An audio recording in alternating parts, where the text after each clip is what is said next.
আসসালামু আলাইকুম everyone, welcome to a new blog.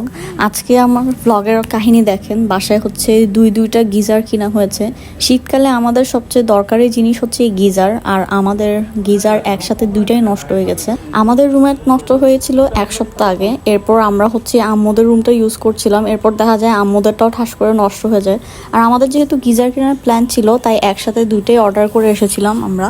তো ওরা যখন ডেলিভারি দিতে আসছে, আমরা তখনই পেমেন্টটা করেছিলাম। কত সহজ হয়ে গিয়েছে সবকিছু চিন্তা করা যায়। গিজার আসছে দুইটাই নষ্ট হয়ে গেছে আমাদের একসাথে। হাই হাই, এখন বাসায় ডেলিভারি দিয়ে গেছে। আচ্ছা আচ্ছা। আনিবা তো আর জানে না বক্সের ভিতর কি আছে, বাট তার এক্সাইটমেন্টের শেষ নাই। বক্সগুলো এক এক দিক থেকে এক এক রকম করে দেখছে ভিতরে কি আছে, খোলা ট্রাই করছিল। সো এগুলো ফিট করার জন্য বিকালেই আমাদের এখানে লোক আসছিল হায়ার থেকে। আনিবা ঘুমছিল দেখে আমি আনিবার কান চিপে ধরে রেখেছিলাম।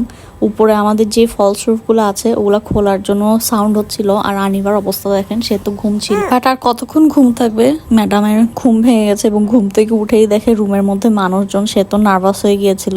এগুলো হচ্ছে আমাদের নতুন গিজারগুলা।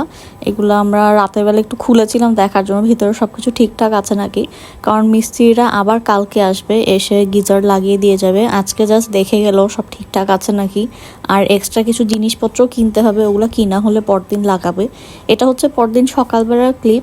এখন আমাদের আগের গিজার যেটা ছিল ওটা বের করছে। এটা আমাদের বিল্ডিং এর যে ইলেকট্রিশিয়ান আছে এসান ভাইয়া, উনি আমার হাজবেন্ড সহ মিলে হচ্ছে আগেরটা বের করছে।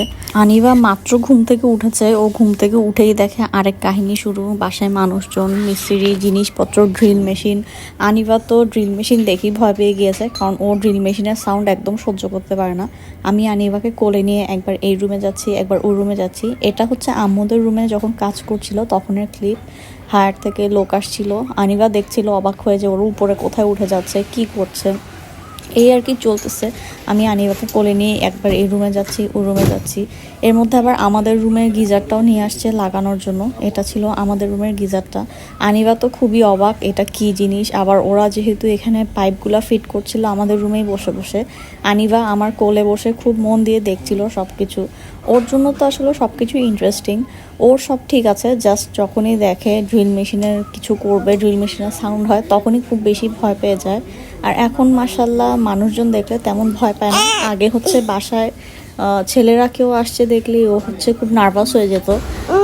হ্যাঁ, আনিবা ভিডিও করতেছে। এই যে এখানে ফুটা হয়ে গেছে, দেখো, এই যে ফুটা হয়ে গেছে, এটা থেকে পানি লিক হচ্ছিল, তাই না? হ্যাঁ, তুমি ভিডিও করছো। হ্যাঁ।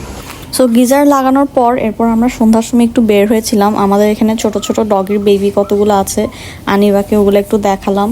তো এই তো আমাদের আজকের ব্লগ এখানেই শেষ। এতক্ষণ পাশে থাকার জন্য থ্যাংক ইউ সো মাচ। আর আমাকে কমেন্টে জানাবেন আমার ব্লগ আপনাদের কেমন লেগেছে।